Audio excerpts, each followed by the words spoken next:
This is Lizzie from Let Zoe Spoil You. And Sagira from Sagira Salutes You. And together, we are Newbie versus Weeaboo. Sagira, Newbie. Lizzie, a Weeaboo. It's Newbie versus Weeaboo. Ahoy, hoy. Heidi, hi. Hello. Back again. Whoop.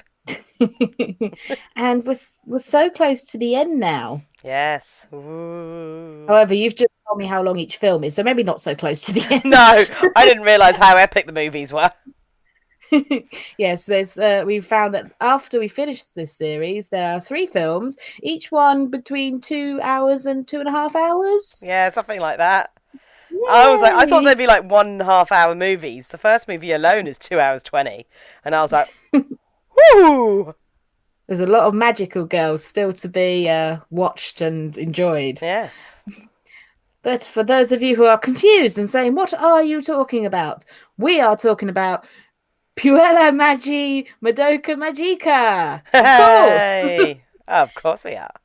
The alternative magical girl adventure. And we are up to episode 11, the penultimate episode of the first season. And it's called The Only Thing I Have Left to Guide Me. And this is a Hamura line. So the last episode was Hamura's origin story. So we know all about Hamura now. And this one opens with Hamura's flat. And Kyubei reveals that he knows that she is a time traveler. So he's on to her.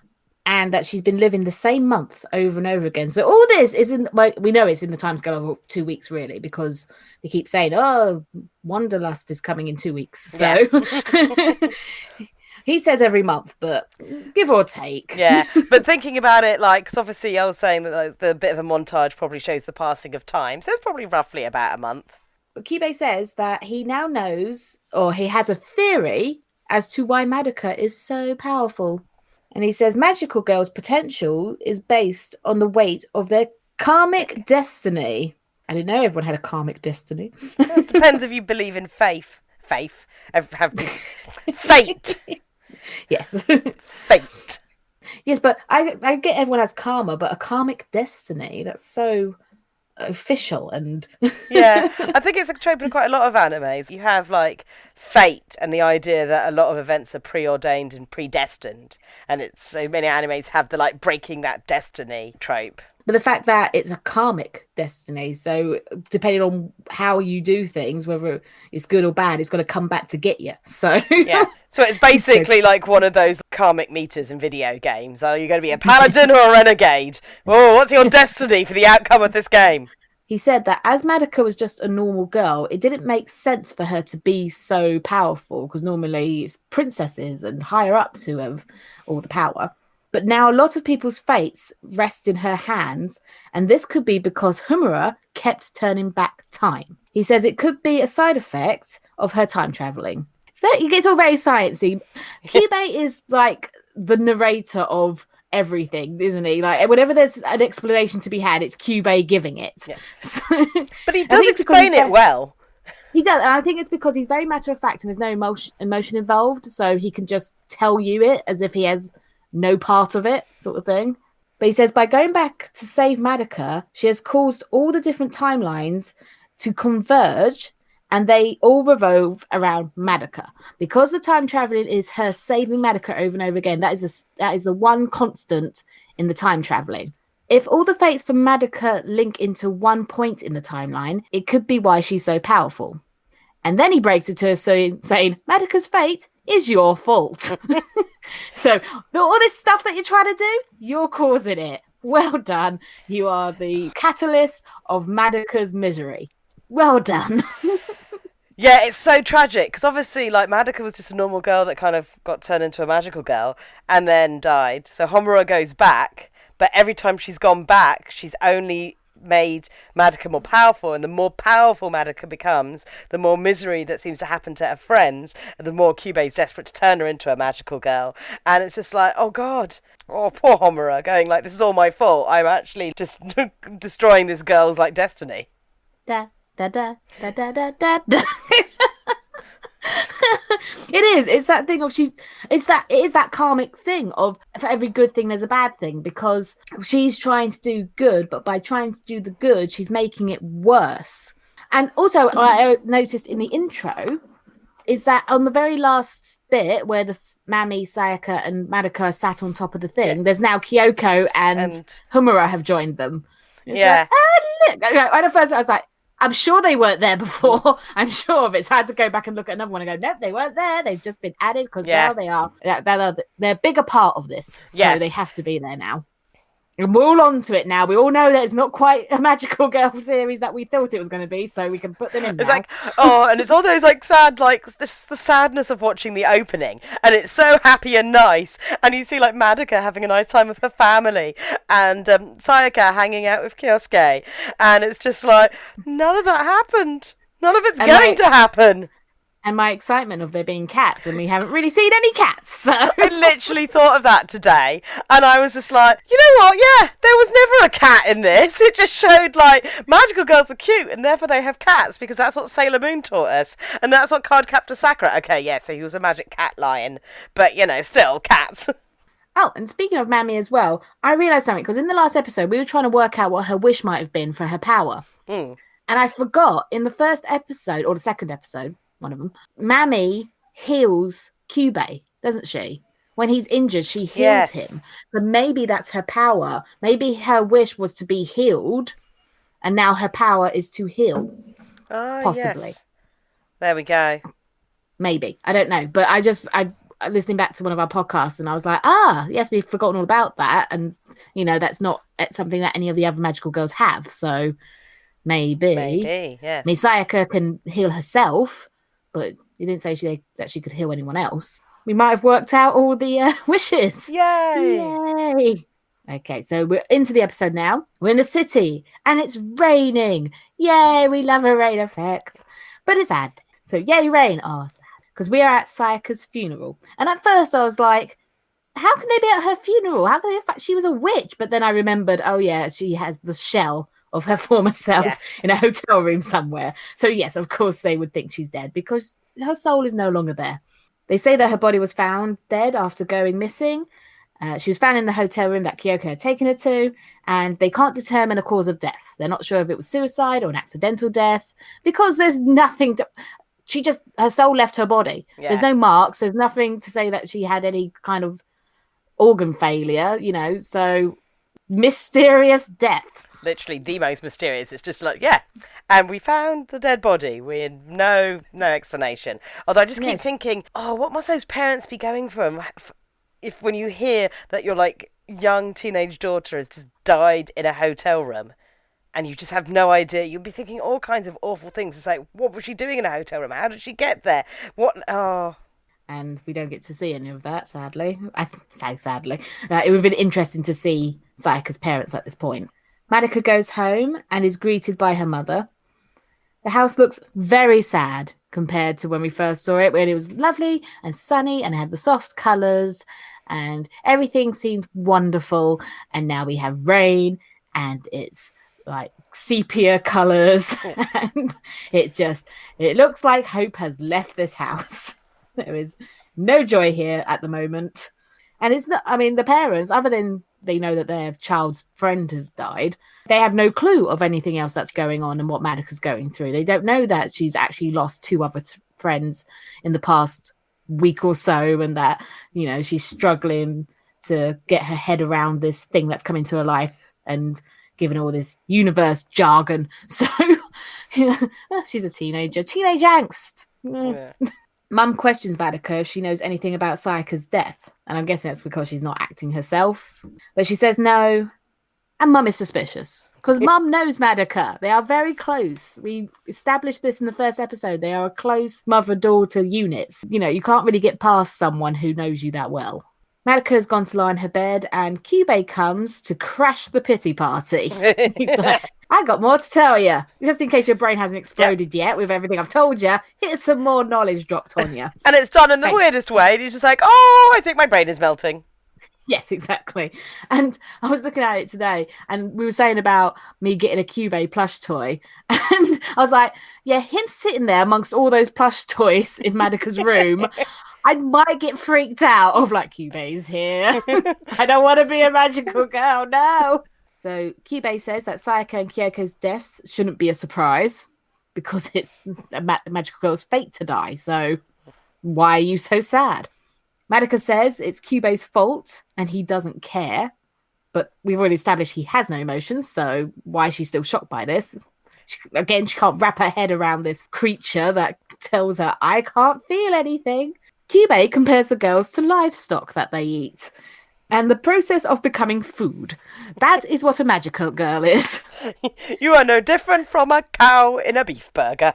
And he thinks that Madoka is being irrational with her reaction to this. She's like, that's horrible. And he's like, why are you being irrational? Like, think about it.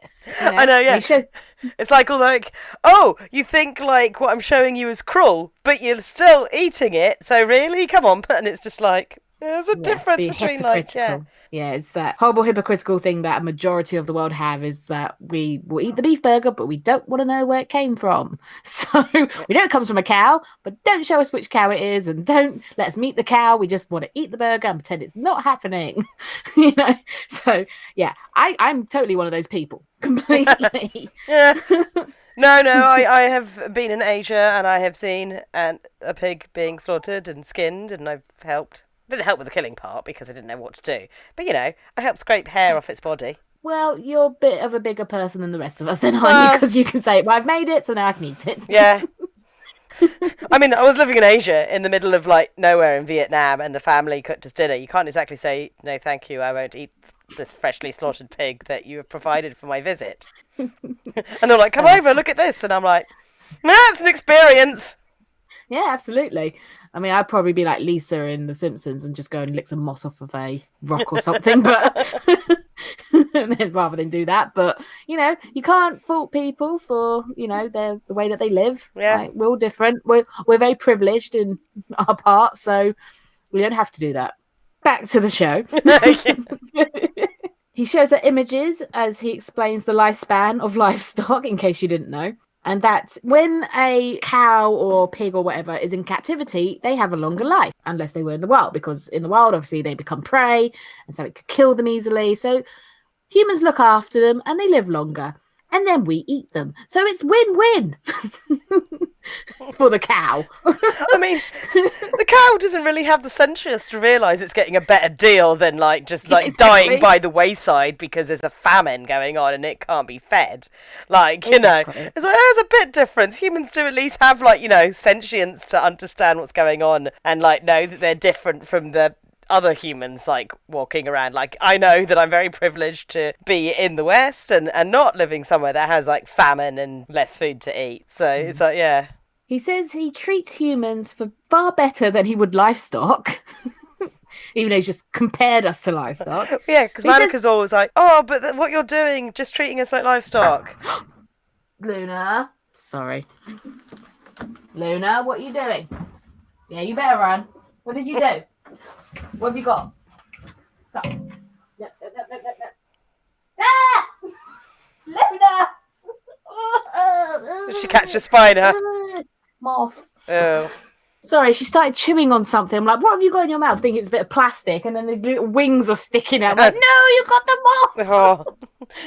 Chris will be happy. He's been wanting that moth to leave the room for a while, so she's done it. So, was that tasty? Oh, I know you're a kiddie and you hunt, that's fine, but can you not do it in this room, please? The poor moth was like, help me, there's nothing I can do. It's too late for you now. You're doomed. Okay, right, yuck. Okay, where were we? Okay, so Kyubey says that he treats humans far better than livestock as they are sentient and therefore are dealt with fairly. Thanks, Kyubey. We're not all in pens, you know, being given, here's your nice healthy food, and here, let's go for a nice walk around. You know, we've been given a life, and we're allowed to, like, you know, make our own choices and, you know, be emotional. He feels she doesn't believe him and explains that humans and incubators have had a long history together, dating back to prehistoric times. Good God. Yeah. I thought this was kind of just a, oh, hey, we're you know, we're just hanging. Oh, I'm gonna have to lock the cat out. She's being a nuisance. I know. I can hear her knocking things over in the background. Whittlewood. Yeah, that's it. Leave. Out you go. wagging her tail at me.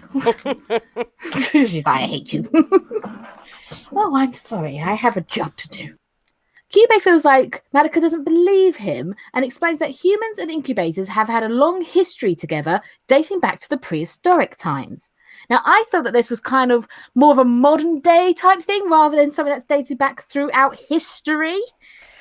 Yeah, I think it's it's the evolution of exactly what a magical girl is. I think at one point she would have been like, you see like some of the various figures, but they're like, Mikos and shamans, and now in the modern setting, the magical girl is kind of what a young adolescent girl would want to strive for or think is exciting, rather than in earlier history being a queen in a time when women didn't really rule would have been exciting. Being a warrior in armor in a time when women weren't really doing that. So I think it has evolved what this magical girl is. I don't think she was always called a magical girl, because obviously like a lot of these women got burnt for being witches. I bet Salem was a great time for the Kyubey incubators. Yeah, and they say that he says that many magical girls have been made, but it always ends up in despair. And he's showing her images of what she's seen. It's all, again, it's kind of that papery kind of animation. But he alludes to famous people such as Cleopatra. Yep.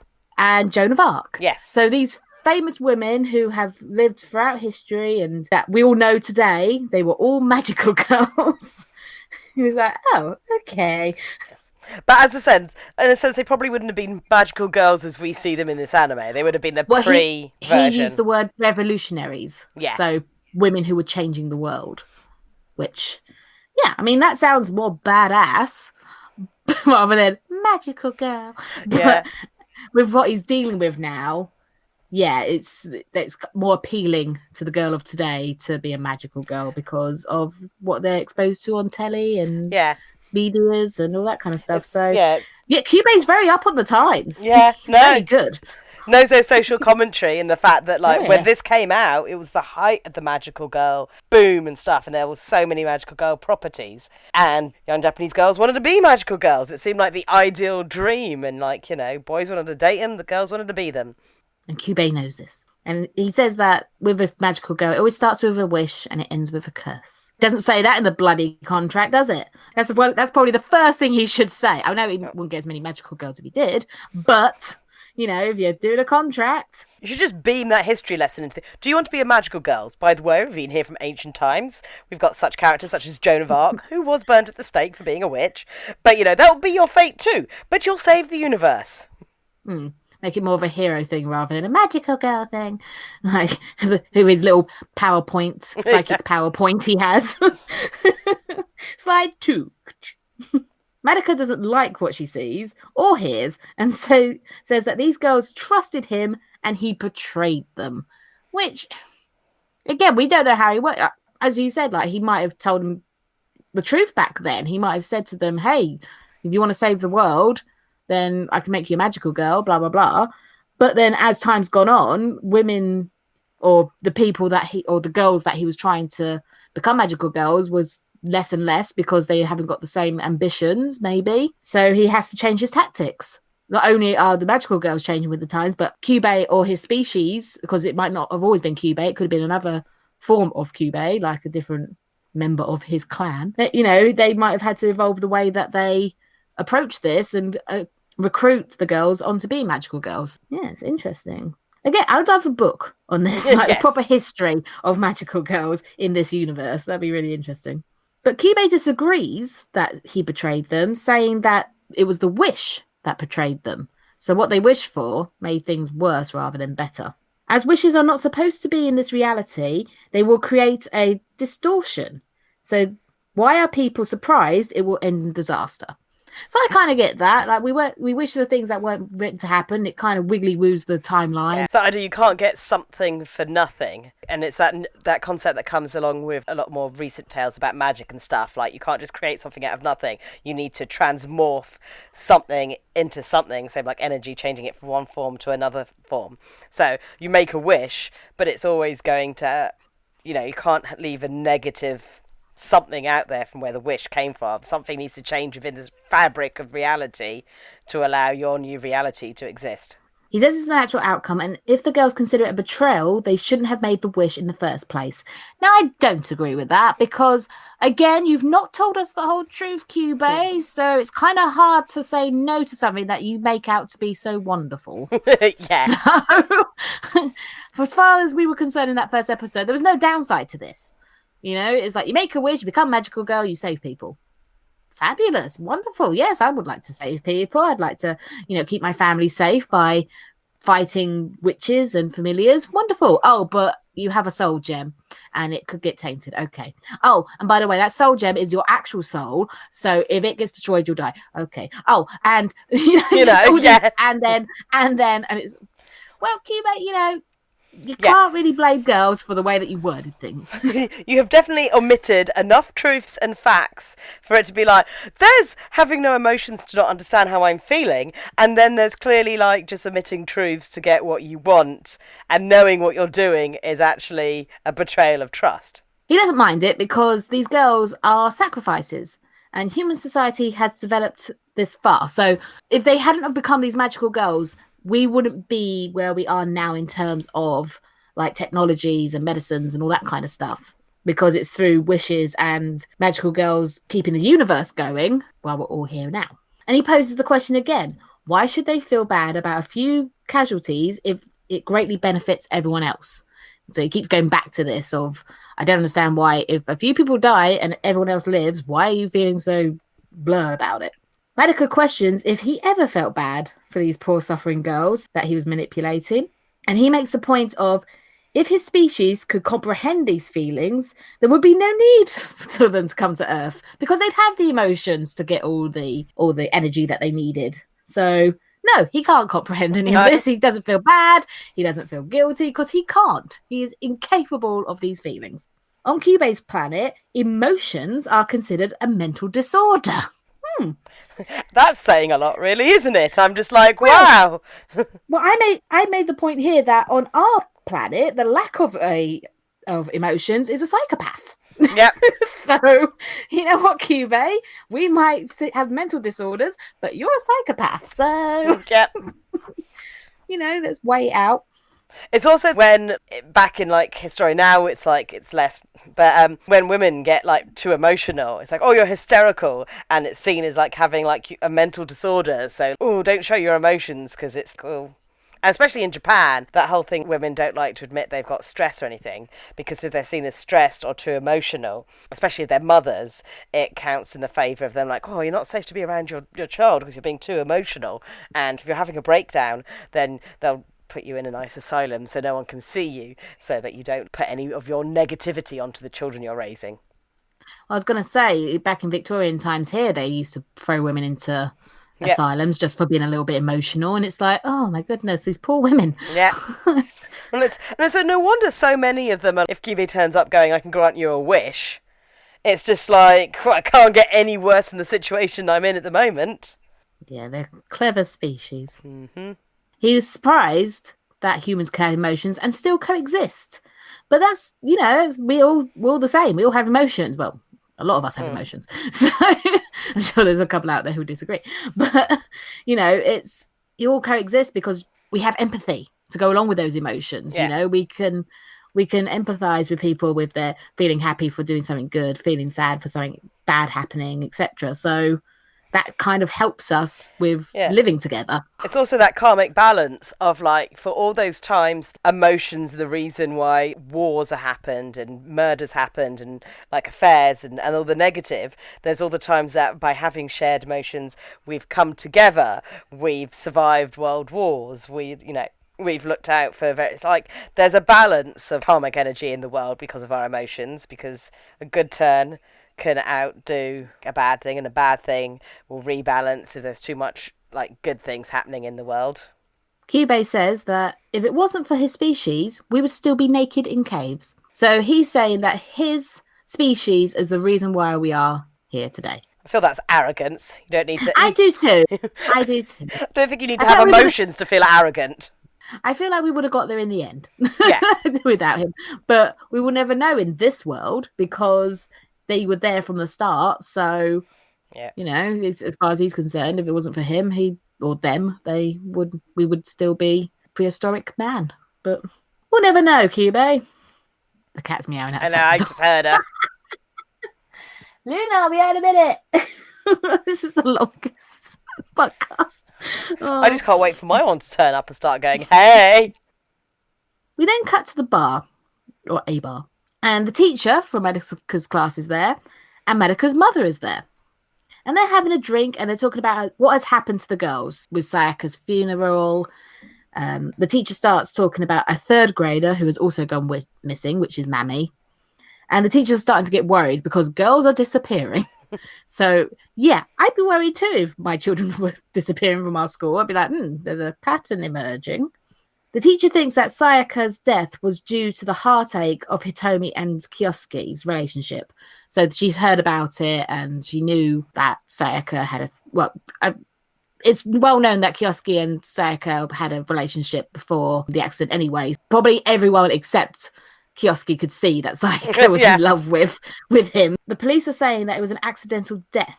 And then she asks about Madoka, asking if she was okay, etc.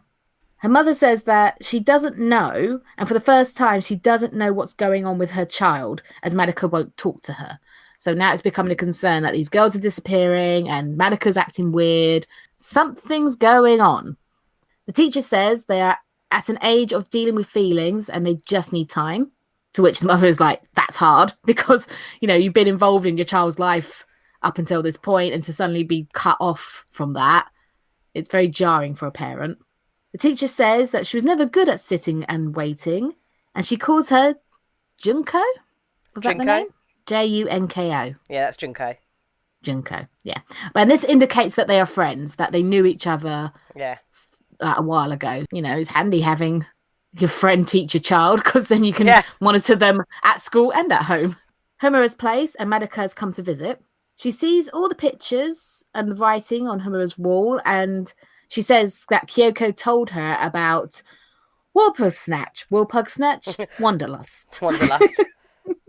I nearly had it. It's something like Wurgle. Oh, no, I can't do it. It's Woolpug Snatch. Yeah, Wulpugsnathc. Woolpug Snatch. But it doesn't, especially in the Japanese, it doesn't sound like snatch at the end. Well, listen to it in the dub. I'm pretty sure they're saying Wulpulgust. Okay, we'll have to switch, and I'll have to watch the sub, and you'll have to watch the dub, and we'll have to hear how they pronounce it. Yeah, because they're calling it Wulpulgust. After Kyoko had spoken to Madoka now knows that one person cannot beat this witch alone.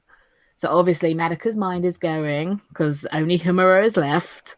Hamura explains this witch is so powerful it doesn't hide in a labyrinth and that thousands will die.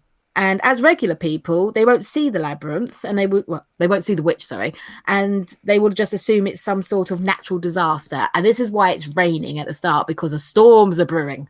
Something's coming. We've got rain, we've got wind. It's the witch. Madoka is about to offer to become a magical girl to help, but Hamura cuts her off, saying she never really needed Kyoko, and that she only agreed for her to help because she was feeling bad for her. Liar. Yeah. And Madoka knows she's a liar. She's finding it very hard to believe her at this point, and this hurts her that her friend would lie to her. Although everyone's lying to Madoka at the moment, so... Yeah. She just keeps finding out all these truths. It's that thing of Shinji, isn't it? Where he just suddenly finds out all these truths, and it's like, why does no one tell me anything? Hamura doesn't think Madoka would believe her, because obviously going back in time so many times and people not believing her, she's kind of believes this now. And she blurts out that they're from different times. She just blurts out like, you won't believe me. I mean, we're from different timelines. It's like, well, okay. You don't think she'll believe you, but you'll just blurt it out anyway. Cool. Poor Hamura is finally broken, and she's just like, I just need to tell you, I just need to feel, I just need to remember what we had. Hamura goes to Madoka and gives her a hug while she explains how she's been saving her over and over again, and how even though Madoka doesn't know her, she knows Madoka really well. We see pictures and videos of Hamura in the past behind them as she talks, and she feels that every timeline pushes them away from each other, which is true because the whole point of this was the first timeline Madoka approached Hamura, and she became her first friend. It started off with that, and then it became that Madoka doesn't know Hamura because Hamura has now become so distant from the situation, just trying to save her without getting to know her, that is kind of defying the point of what she's doing. It's just become so tragic. It's like, oh God. It's really tragic. She tells Madoka her wish, which was to save her, and it's all she has left to guide her. Hence the title of the episode. So she doesn't know what to do with her life anymore because this has become her life, just saving Madoka over and over again. Everything looks grim. The city is told that due to extreme weather conditions, the city will be evacuated. And Hamura announces, it's here. So it's too late. The witch is here. Madoka's family has been moved to a shelter, or like evacuation shelter, along with other people. But she's worried about Hamura, obviously. She just found out all this information and that this huge witch is coming and she can't do anything because she's not a magical girl and her family are there. And it's like, oh, I'm powerless. While Hamura is waiting, we start to see a circus/fair passing by with elephants and flyers and things. So she can see the labyrinth appearing, but obviously that no one else will be able to see it. And this indicates that the witch is near. We get a convenient countdown. Yeah. Poof, witch. I do like this at the 5, 4, 3, 2, 1. And it's like lace curtains, elephants and jugglers and a witch. She's having a whale of a time. If you're going to make an entrance, yeah, you know, and if your name's Wanderlust. Yeah, exactly. Magical girl transformation. This time round, Hamura seems prepared in comparison to the other timelines, and she has an arsenal aplenty.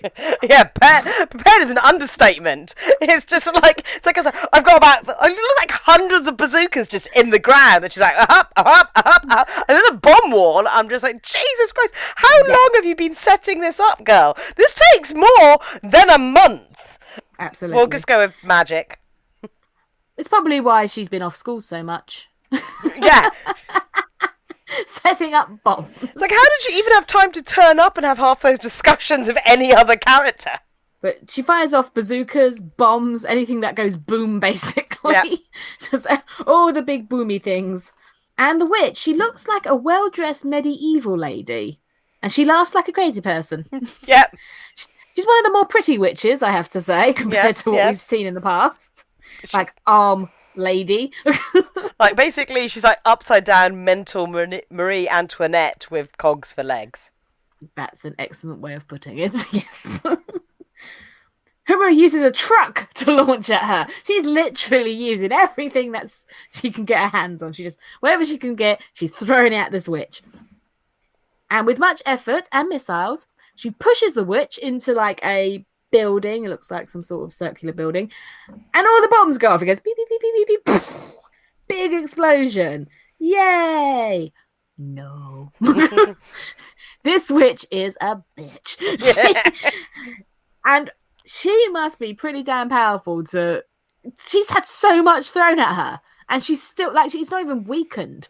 Yep. She's so flipping powerful. Just giggling away happily, going, oh, your bombs are tickling me. And then just to like add insult to injury, she throws this beam at her and all these little pixie things appear to also laugh at her. So they just basically like shadow puppets of other magical girls kind of things. Yeah. They're all like, we're taunting you now. Back in the shelter, Madoka leaves her family to go talk to Kyubei. She asks about Hamura, and Kyubei says that she wouldn't believe whatever he said to her because it's that point now. He could say, oh, she's losing. And she'd be like, well, I don't believe you because you're trying to make me into a magical girl. Or he could say, she's winning to make her feel better. But then Kyubei, like, by this point, Kyubei, as we've said, he's never lied to anyone. He's just held back information. So, and he has no emotion to lie. You lie to like cover things up, or you lie to make sure that the person doesn't get hurt, also that you don't get hurt and you don't get found out. He has no reason to lie to her. No, but I suppose the magical girls, they are also like, you know, young girls, because Madoka just can't get over the concept of him having no emotions. So she would be like, you lied, and it's like, you're not.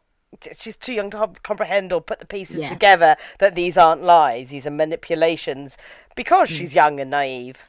It's just very good wording on his part. Yeah. That's it. She asks why is Hamura so stubborn, Kyubey says it's because of hope.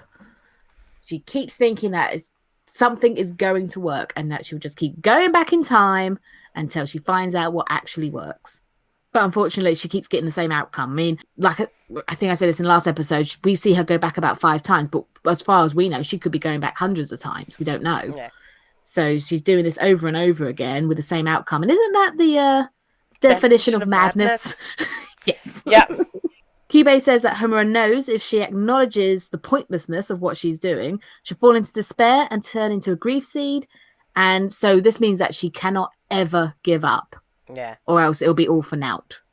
That's really tragic on Hamura's part. She's literally trapped herself in her own like karmic cycle, her own destiny.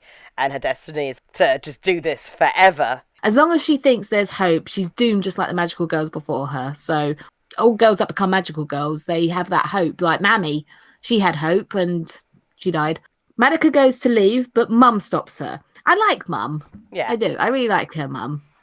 Madoka says that she has to save her friend and she's the only one that can do it. So Mum gives her a slap across the face. And I kind of feel like that's her waking her up. You're tunnel visioned right now. You just see a situation, you have to go help. So snap out of it and see what's actually happening. There's a storm and you could die. Mum says how much her family worry about her. It's because, like we said before, Madoka is acting strange. Madoka says that she understands the way her family feels, but she has to go and save this friend and ergo save her family. Mum wants to come. That's why I like Mum. Yeah. I love Mum. Mum wants to come, but Madoka tells her to stay and look after the family. She says her mum was right when she said that she had raised her well and the fact that she never lies. So now she has to trust her that what she is doing is the right thing and that she can't tell her what it is. But just trust me, Mum. I'm doing it. And then Mum says, are you sure that you're doing this and no one's lying to you or tricking you? It's like, lying, no. Tricking. Madoka assures her and Mum pushes her away so that Madoka can leave. It's kind of like Mum doing that push of like, go before I change my mind sort of thing. So just get out and do what you need to do. Outside, the fight's still going with pixie girls dancing around and things are getting destructive. Buildings are being thrown and it's getting windier. And Hamura gets her leg trapped. More tragedy. It's like, no, Hamura! No! And this now makes her feel defeated. And she knows that because now that Kyubey has said to her, the more you go back, the more powerful Madoka becomes, and her fate will be to become the most powerful witch. She's now starting to realize that what she's doing is pointless and that she can't help. She wants to save her, but she cannot do it. Her soul gem starts to darken, and as she starts to give up, Madoka appears. Yay! How the hell did she find her? Well, Kyubey's with her. So Kyubey was like, this way to the other magical girl. I will go with that. She tells Hamura that she has done enough. And yes, Kyubey appears. Now, like I've said before, I have the subtitles on while I'm watching this. And Hamura says in the dub, don't do it. In the sub, she says, you didn't. Yeah. Question mark. So don't do it would imply that she hasn't become a magical girl yet. Yeah. But you didn't, question mark, would imply that she has done it. Yeah, because it's implied from, I've only ever seen the, like, obviously the, like, subtitled version, and from the look on Homura's face of that shock of, like, oh no, and the way that, like, Kyubey paces up behind her as if, like, the deed is already done. Yeah. And she's like, I'm sorry, Hamura, to betray everything you've done, but I have to make this choice, and I've already made this choice. Which is like, exactly, but that breaks Homura's heart at that last moment. She's being rescued, but she was unable to change fate again. But yeah, it's another example of how the dub and sub completely changed that moment. Yeah. Because don't do it. Like I said, that implies that she hasn't done it yet. But with how calm Madoka is and everything, you assume that she has already done it. She's already made up her mind and she's become the magical girl. Yeah. But that's weird. Yeah. But yes, Madoka turns to Hamura and she has a smile on her face. And again, it's slightly changed. Oh. In the sub, it says, Hamura, I'm sorry. And in the dub, it says, Hamura, I'm so sorry. and it's like it's a bit more sinister. I don't know why. It's a bit kind of crazier, just adding the so in there. Yeah, because it's meant to be just I'm sorry. I know you've done all this for me. Rather than I'm so sorry seems a little bit too intense for it's... Yeah. Yeah, it changed the way that Madoka meant it. So yeah, I kind of like having the subtitles on with the dub because just that example alone shows you how different wording and the way something is written can make a story. And then that's the end. Yes. Tragic, yeah. Tragic upon tragedy upon tragedy. Oh my goodness, yeah. So how's the last episode go? I mean, are we finally going to get our Madoka magical girl in this timeline? I mean, I guess so. Two different timelines. Yeah, exactly. We've got the dub timeline and the sub timeline, Yeah, they can't even decide, No, in one it's been done, in the other it hasn't, so... Yeah, so we don't know. In my world, she's a magical girl, but in your world, she hasn't become one yet. Whoa! Exactly. We've seen 2 different series! Oh my god! It's a good thing you had the subs on, otherwise you'll be like, oh, she's about to turn into a magical girl, and I'd be like, no, she is a magical girl. Yeah. Well, I did this. I turned the subtitles on when watching Evangelion because I wanted to get spelling of names. Yeah. But then I started reading the subtitles going, wait a minute, they didn't just say that. They said something different. So then I kept them on just to see if there's any more of that kind of the whole I like you, I love you line and all that kind of stuff. And yeah, it's really, I advise putting on the subtitles with the dub because you do get 2 totally different animes. So yeah, and that's the episode 11. Almost finished. So my question this week is, which historical magical girl would you be? As in, which famous person would you be? If I could be a famous it'd be female. I think most of my ones I would be male. So male. What? Be a magical male. Magical male. Can I go back and be Alexander the Great?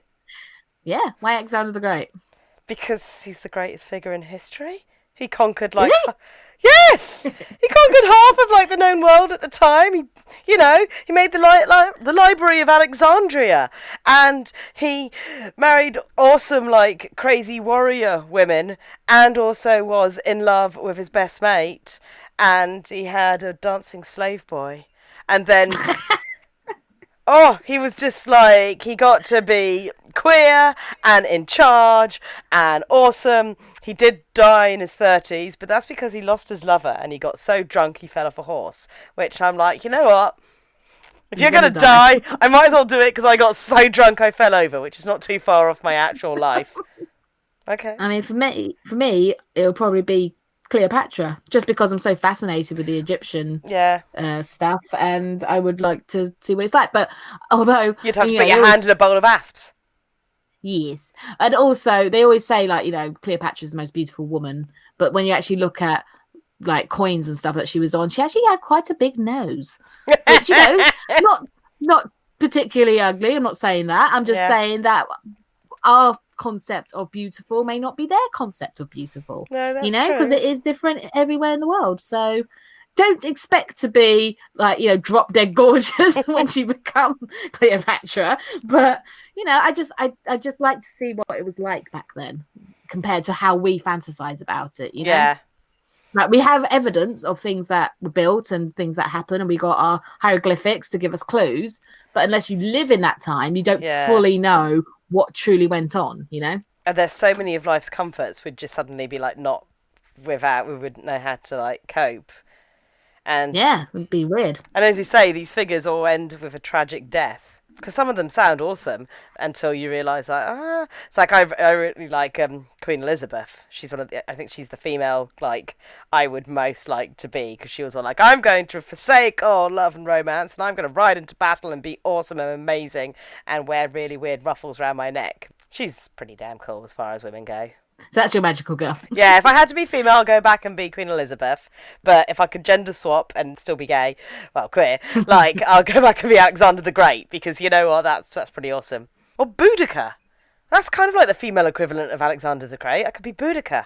There's so many to choose from. Yeah. You're spoilt for choice. I'm spoilt for choice. Social media. Da-da-da-da-da-da. So I'm just going to ride in on my horse, being, ha ha ha! I'm conquering the known world with my army and my worshippers on a parade! Woohoo! Maybe an elephant, like Prince Ali, except for it's like, you know, Prince Lizzie, wonderful she, Lizzie of her sofa. That would be cut out. Yeah. Just plant your flag and be done with it. Yeah. Gonna arrive in on my parade. There we go. It's gonna be an ant parade, okay? Yeah. Cool. Just copy and paste loads of my faces and just be like, there. It's like me and my clone army. We've done many clones. It's not Oh, yeah, off-brand. exactly. Clone. Mine is gonna come in on a darkening. My soul gem is darkening. Oh, Lizzie, you're getting darker. You and your horse. Oh, you're turning to black. Oh no! And then the bright light. Shing. Social media. That's me being lazy after the parade. Yeah. Well, we had a break with the last episode of cogs that came in and cogs that reversed. Now I want a parade. Do you know how hard it is to make a cog turn? Okay, it's gonna take ages. Sure, the animation is just like doop doop doop doop doop doop doop doop. Oh, I'm sure it is. Why don't you give it a go? Yeah. Yeah, I don't really do computers. Yeah, indeed. No. Anyway, say goodbye, Lizzie. So from a weeaboo, it's Johnny. I'm from a newbie. It's almost over. It's the final magical girl soon.